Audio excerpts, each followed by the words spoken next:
Enggak.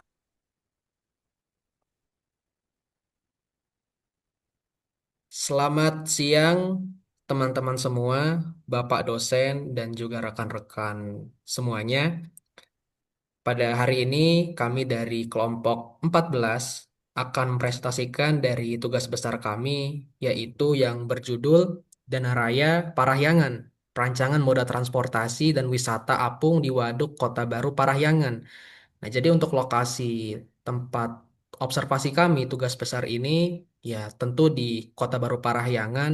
Nah, untuk garis besar atau deskripsi umumnya, di sini kami melihat di Kota Baru Parahyangan sangat potensi sekali untuk menarik lebih banyak wisatawan. Meskipun sampai hari ini sudah cukup banyak ya wisatawan yang datang ke Kota Baru Parahyangan, tapi dengan melihat potensi yang tidak tersalurkan dengan baik. Nah, di sini kami mau optimalkan dengan maksimal agar wisatawan itu lebih banyak datang tempat yang katakanlah di situ banyak warga lokal yang bisa memanfaatkan metode bisnis dari warga tersebut. Nah, oke, baik dari itu izinkan kami untuk mempresentasikan tugas besar kami terkait topik di Kota Baru Parahyangan ini. Nah, sebelum kita mempresentasikan dari hasil tugas besar kami, perkenalkan dari aku sendiri, Rafli Chandra Pratama.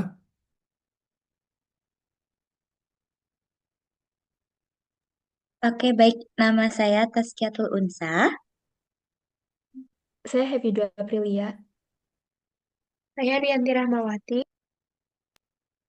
Saya Salma Najwa. Oke, inilah tim kami dari kelompok 14. Untuk tabel atau konten atau outline dari presentasi kami ada 6 bagian. Yang pertama ada profil dan kondisi eksis dari Kota Baru Parahyangan. Yang kedua itu ada profil dan kondisi existing Waduk Saguling. Yang ketiga penguatan daya tarik wisata tersebut. Yang keempat pengembangan infrastruktur penunjang. Yang kelima peta zonasi wisata dan yang terakhir itu nanti ada peningkatan kualitas sumber daya manusia dan strategi promosi. Oke, kalau gitu kita akan masuk ke profil dan kondisi existing Kota Baru Parahyangan. Oke, baik. Kota Baru Parahyangan ini merupakan kawasan perumahan dan kota mandiri yang terletak di Kabupaten Bandung Barat. Dirancang sebagai kota mandiri berbasis pendidikan, kawasan ini memiliki tata ruang yang tertata rapi dengan fasilitas pendidikan, perumahan, hingga pusat niaga. Namun, potensi pariwisata di KBP ini masih belum tergali secara maksimal, terutama di sekitar kawasan Waduk Saguling yang memiliki daya tarik alam berupa potensi wisata tirta. Boleh di next. Oke. Peluang pariwisata Kota Baru Parahyangan ada yang pertama aksesibilitasnya. Nah, aksesibilitasnya ini mudah dengan kondisi fasilitas transportasi. Wilayah Kota Baru Parahyangan saat ini dapat diakses melalui jalan tol, jalur kereta yang memudahkan pengunjung dari kota-kota besar seperti Bandung dan Jakarta. Yang kedua, terdapat transportasi umum yang menghubungkan kota pusat dan destinasi wisata lainnya. Yang kedua, para infrastrukturnya itu menjelaskan moda transportasi seperti shuttle bus dan perahu wisata untuk menghubungkan KBP dengan Waduk Saguling. Atraksinya, yang pertama, Kota Baru Parahyangan ini menawarkan beberapa atraksi di dalamnya yaitu seperti Museum Iptek, Food Market, IKEA, wisata air Wahoo, wisata golf, dan wilayah Waduk Saguling. Waduk Saguling ini adalah wilayah yang akan menjadi kawasan yang akan kami kembangkan. Yang kedua, Waduk Saguling ini menawarkan pemandangan alam yang indah serta kegiatan yang dapat dilakukan wisatawan, seperti berperahu dan piknik di tepi waduk. Kegiatan wisata yang sudah beroperasi sejak lama dan sudah dapat menjadi peluang bagi pariwisata Waduk Saguling untuk lebih dikembangkan melalui pengembangan atraksi baru untuk menarik wisatawan tersebut.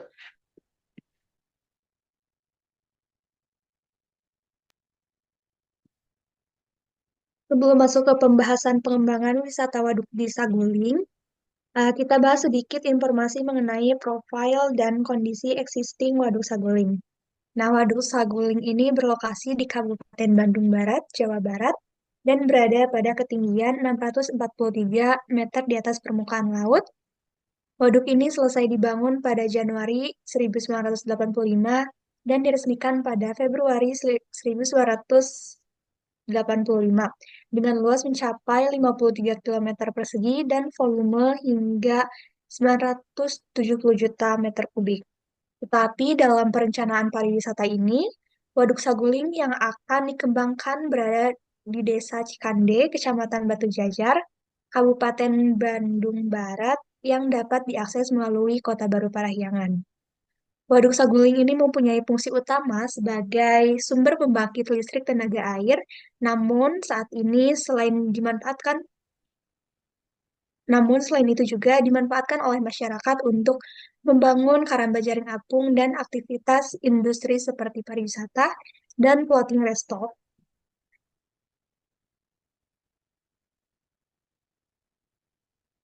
Nah, adapun kondisi existing Waduk Saguling, yang pertama kondisi lingkungan. Kondisi lingkungan di Waduk Saguling perlu dilakukan pengelolaan lebih baik untuk kegiatan pariwisata.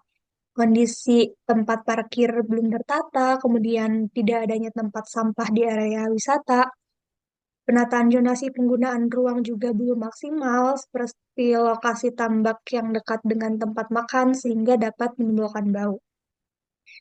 Kemudian aksesibilitas dari luar kota menuju Kota Baru Parahyangan dapat diakses dengan mudah, namun fasilitas transportasi dan kondisi jalan menuju Waduk Saguling belum optimal. Di antaranya kondisi jalan yang sempit, kemudian belum adanya layanan transportasi umum menuju waduk, dan belum ada petunjuk arah menuju destinasi wisata Waduk Saguling. Kemudian untuk atraksi wisata yang saat ini tersedia di Waduk Saguling, di antaranya wisatawan dapat menikmati wisata keliling danau menggunakan perahu, kemudian wisata memancing, dan wisata kuliner dengan konsep floating restaurant. Oke, baik. Nah, sekarang kita masuk ke perencanaan pariwisata dari Waduk Saguling itu sendiri. Nah, sebenarnya perencanaan ini itu berangkat dari kami melihat ada banyak potensi yang bisa dikembangkan dari pariwisata Waduk Saguling itu sendiri.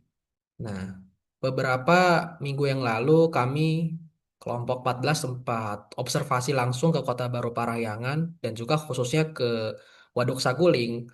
Nah, di situ kami melihat ternyata banyak sekali potensi yang bisa dikembangkan. Nah, yang pertama yang paling potensi itu adalah karena kondisi alam yang bisa dikatakan indah dan bisa sebenarnya kalau bisa dikembangkan itu akan menarik banyak wisatawan.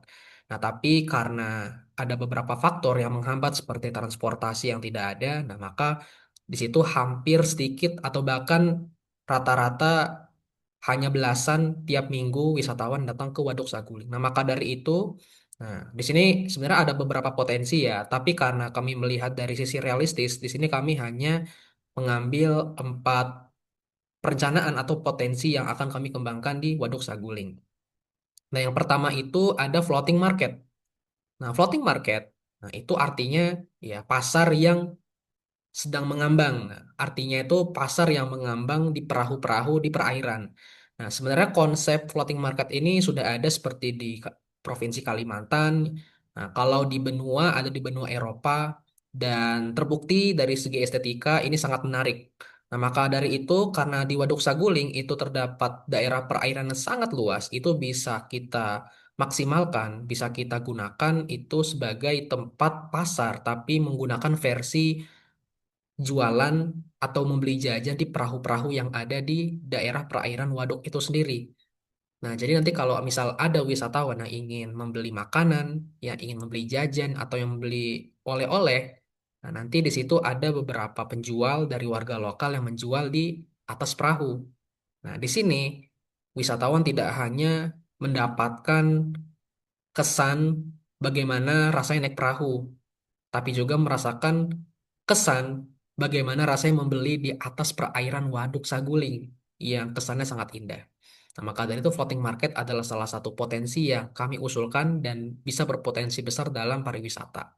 Kemudian yang kedua ada pemancingan. Nah, pemancingan di sini sebenarnya ketika kami observasi di situ sudah ada beberapa warga lokal yang memang aktivitas memancing di sekitar Waduk Saguling. Nah, tapi di sini kenapa masuk ke arah perencanaan kami? Karena di sini kami ingin menarik tidak hanya warga lokal, tapi untuk para wisatawan juga. Nah, jadi meskipun para wisatawan targetnya ingin menaiki perahu, ingin jajan di perahu-perahu warga lokal, tapi juga kita bisa menarik wisatawan untuk ikut memancing. Nah, dengan ikut memancing artinya menambah engagement bagi wisatawan untuk masuk ke dalam beberapa fitur yang ada di Waduk Saguling ini. Nah, sehingga akan memaksimalkan dari pariwisata itu sendiri. Nah, kemudian ketiga itu ada atraksi water sport. Nah, tadi sebelum yang saya bilang karena wilayah perairan sangat luas di Waduk Saguling ini, nah itu bisa kita manfaatkan juga dalam bentuk atraksi. Nah, ada banyak atraksi yang bisa kami usulkan, salah satunya atraksi speedboat, ada juga bek-bekan yang tentunya itu nanti bisa menambah kesan lebih. Nah, tidak hanya seperti di Wahu ya, di Kota Baru Parahyangan, tapi juga di Waduk Saguling kita bisa merasakan kesan yang sama seperti di Wahu atau bahkan bisa lebih. Nah, kemudian terakhir itu ada tampil budaya saung. Nah, kebetulan di Waduk Saguling itu terdapat saung, saung yang sekiranya masih belum terlalu optimal untuk dibangun. Nah, jadi kami di sini mengusulkan dari saung itu sendiri itu bisa dibangun untuk beberapa acara seperti pertunjukan budaya, seperti pertunjukan modernisasi, atau pertunjukan adat istiadat kearifan lokal. Nah, di situ tentunya wisatawan tidak hanya bisa merasakan kesan naik perahu, jajan di sekitar perairan Waduk Siguling, tapi juga bisa menonton acara adat atau acara lokal yang ada di Waduk Saguling itu sendiri. Nah, tentunya dari keempat potensi perencanaan ini, di sini kami bisa berasumsi dan mengestimasi untuk perencanaan pariwisata secara bisnis itu bisa secara realistis dilaksanakan di beberapa waktu ke depan. Nah, kemudian ada di sini, nah, berdasarkan di gambar, nah, ini ada gambar odong. Nah, tapi di sini kami menamakannya Dana Raya Odong. Nah, sebenarnya apa sih itu Dana Raya Odong? Nah, semua itu berangkat dari transportasi yang ada di Kota Baru Parahyangan. Nah, awalnya di Kota Baru Parahyangan itu sudah ada kendaraan seperti shuttle yang mengantar misal dari Wahu ke tempat lain gitu. Nah, tapi di sini kami ingin mengusulkan tema odong dan raya odong. Kenapa? Karena odong itu membawa kesan adat dan budaya Sunda. Nah, jadi misalnya ada orang non-lokal dari Jawa Barat, nah tentunya akan merasakan kesan, oh adat Sunda seperti ini. Nah, tapi bukan dengan shuttle karena shuttle itu sudah secara umum digunakan di banyak wilayah. Jadi kesan adat dan budaya tidak ada di sana. Nah, jadi kami menggunakan Dana Raya Odong ini sebagai bentuk untuk menunjukkan bahwasanya kearifan lokal atau adat dari Sunda itu eksis. Nah, selain itu juga di Dana Raya Odong ini kami menambahkan rute yaitu ke Waduk Saguling yang sebelumnya tidak ada. Nah, sehingga dengan bertambahnya rute ke Waduk Saguling ini itu bisa mendorong para wisatawan berkunjung atau berpartisipasi pada wisata di Waduk Saguling ini.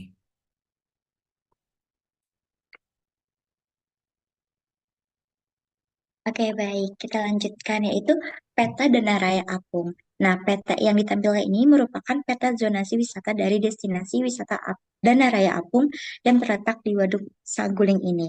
Nah, peta ini menyajikan beberapa informasi mengenai titik-titik pengembangan pariwisata yang akan dikembangkan di area tersebut. Nah, tempat ini itu memiliki 8 titik zonasi wisata utama yang akan dikembangkan. Yang pertama ada Kaulinan dan Naraya. Nah, area ini akan dikembangkan untuk wahana permainan atau aktivitas hiburan yang cocok untuk keluarga dan anak-anak seperti perahu kayak dan water sport dan lain-lainnya. Yang seperti tadi sudah dijelaskan oleh Kang Rafli. Kemudian tempat mancing. Nah, zona ini tuh merupakan tempat khusus untuk aktivitas memancing. Cocok bagi wisatawan yang ingin menikmati suasana tenang sambil mancing di waduk.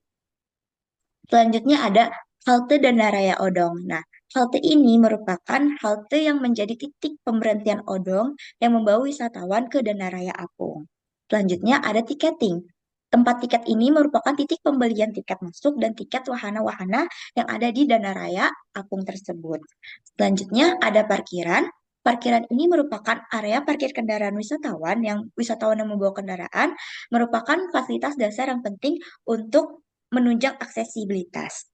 Selanjutnya ada perahu tuang. Perahu ini tuh merupakan perahu kayu yang ada di pinggiran waduk yang menyajikan jajanan-jajanan untuk wisatawan yang ingin menikmatinya. Selanjutnya ada Dana Raya Awi, merupakan area yang menjadi tempat bersandarnya atau penyewaan perahu untuk berkeliling di Waduk Saguling.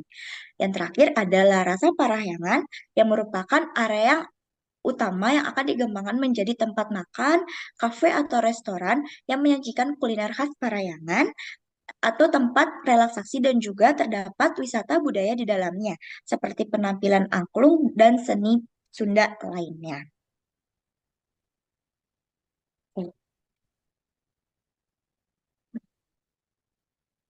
Mungkin sebelumnya ada lagi untuk jalur Dana Raya Odong.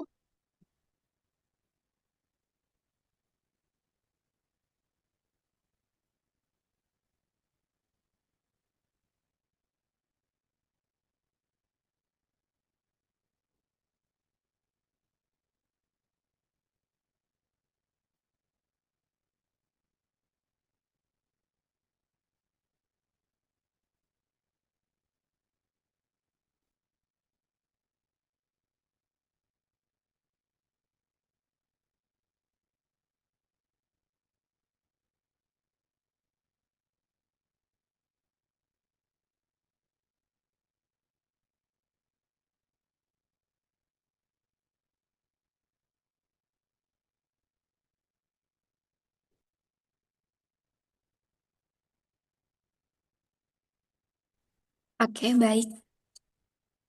Tadi sudah dijelaskan oleh rekan-rekan saya mengenai pengembangan perencanaan yang akan kita buat.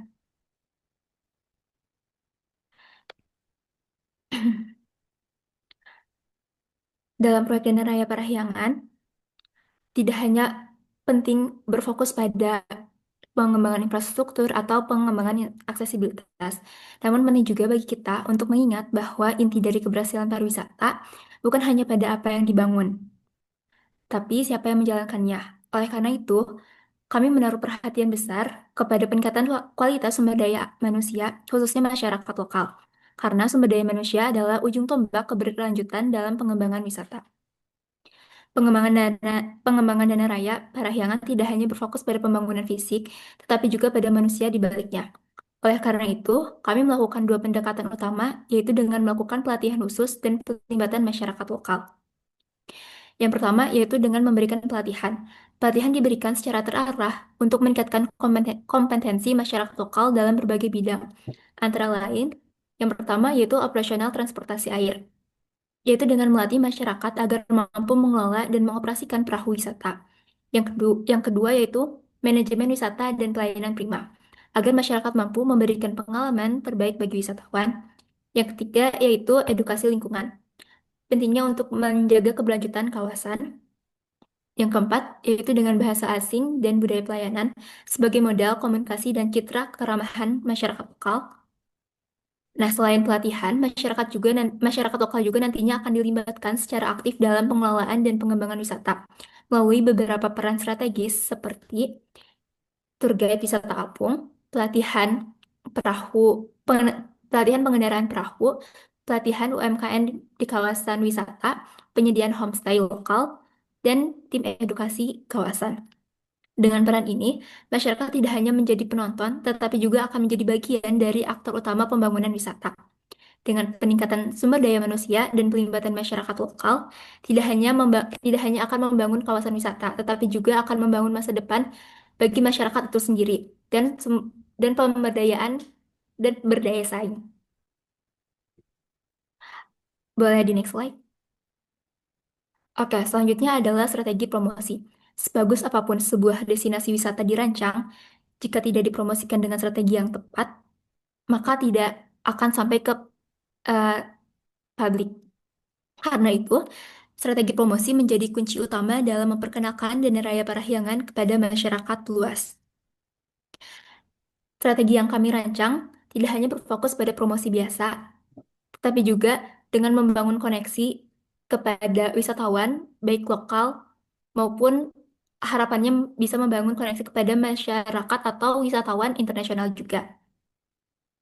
Melalui identitas yang kuat, kolaborasi dan kemitraan, dan pemanfaatan teknologi digital tentunya.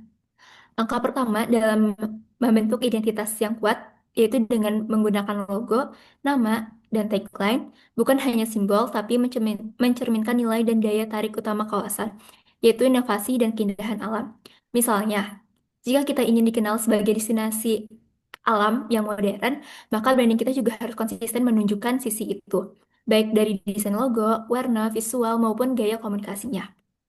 Yang kedua yaitu digital marketing. Karena tren digital terus berkembang, promosi pariwisata juga harus hadir di media sosial dan platform digital lainnya. Seperti konten yang berkualitas akan membangun kepercayaan, website resmi akan menjadi pusat informasi bagi wisatawan, dan CEO akan memudahkan orang menemukan destinasi di laman Google. Yang ketiga yaitu kemitraan dan kolaborasi.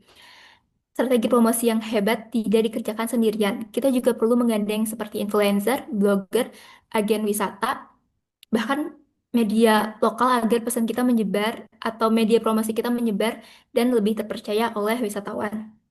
Yang keempat yaitu dengan mengadakan event dan aktivasi. Mengadakan event adalah cara yang sangat powerful untuk membangun awareness atau rasa keingintahuan atau rasa peduli untuk si tempat wisata ini.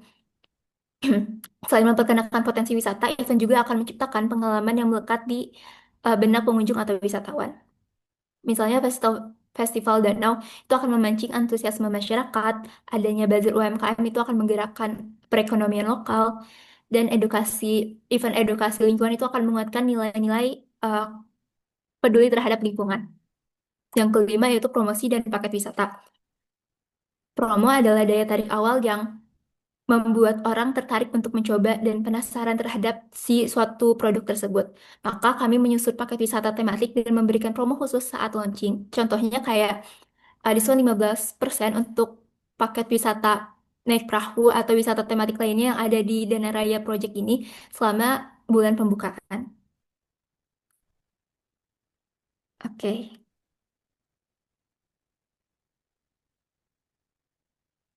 Oke, baik. Terakhir ya untuk peta dan raya odong.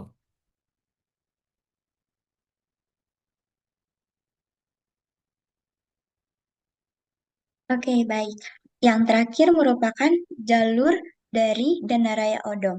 Nah, peta ini kami buat untuk menampilkan rute-rute yang akan dilalui oleh Danaraya Odong. Nah, eh, jalur ini menghubungkan ke beberapa titik strategis yang ada di kawasan Padalarang atau tepatnya di KBP menuju objek wisata utama yaitu di Danaraya Apung yang terletak di Waduk Saguling. Nah, Danaraya Odong ini merupakan salah satu fasilitas wisata dari Danaraya Apung yang dapat dimanfaatkan oleh wisatawan. Nah, peta ini menggambarkan rute perjalanan dengan transportasi yang sudah dijelaskan tadi yaitu odong-odong atau kendaraan ya wisata kecil tadi yang menghubungkan tiga titik utama. Yang pertama ada IKEA. IKEA merupakan eh, salah satu titik penjemputan di kawasan KBP karena kawasan ini merupakan kawasan komersial besar yang mudah diakses oleh wisatawan, terutama dari daerah Bandung dan sekitarnya. Dan tempat ini juga merupakan tempat yang menjadi titik pemberhentian dari TMP Koridor 3. Selanjutnya ada KBP Food Market atau titik awal dari pintu masuk Kota Baru Parayangan. Titik ini merupakan titik strategis yang berada di jalur utama. Tempat ini memungkinkan sebagai titik peristirahatan atau tempat singgah wisatawan yang ingin menikmati kuliner lokal sebelum melanjutkan perjalanannya ke destinasi wisata utama yaitu Danaraya Apung. Dan yang terakhir yaitu titik di Waduk Sagulingnya, merupakan titik akhir dari jalur yang tadi sudah dijelaskan untuk menuju destinasi utama yaitu Danaraya Apung di Waduk Saguling. Oke, baik. Mungkin ini persembahan presentasi kami terkait tugas besar dari presenter pariwisata kelompok 14. Semoga dari yang sudah kami jelaskan bisa dipahami dan harapan utamanya juga ke depannya dari perencanaan kami bisa diimplementasikan tentunya dari stakeholder, dari pemangku kepentingan seperti DPRD atau pihak-pihak pemerintah itu bisa antusias dan juga bisa perhatian terkait potensi dari Waduk Saguling dan KBP ini. Mungkin sekian dari kami. Sekali lagi, mohon maaf jika ada kata-kata yang salah dan semoga bermanfaat dan semoga bisa diimplementasikan dengan baik untuk di kemudian hari. Selamat siang, terima kasih.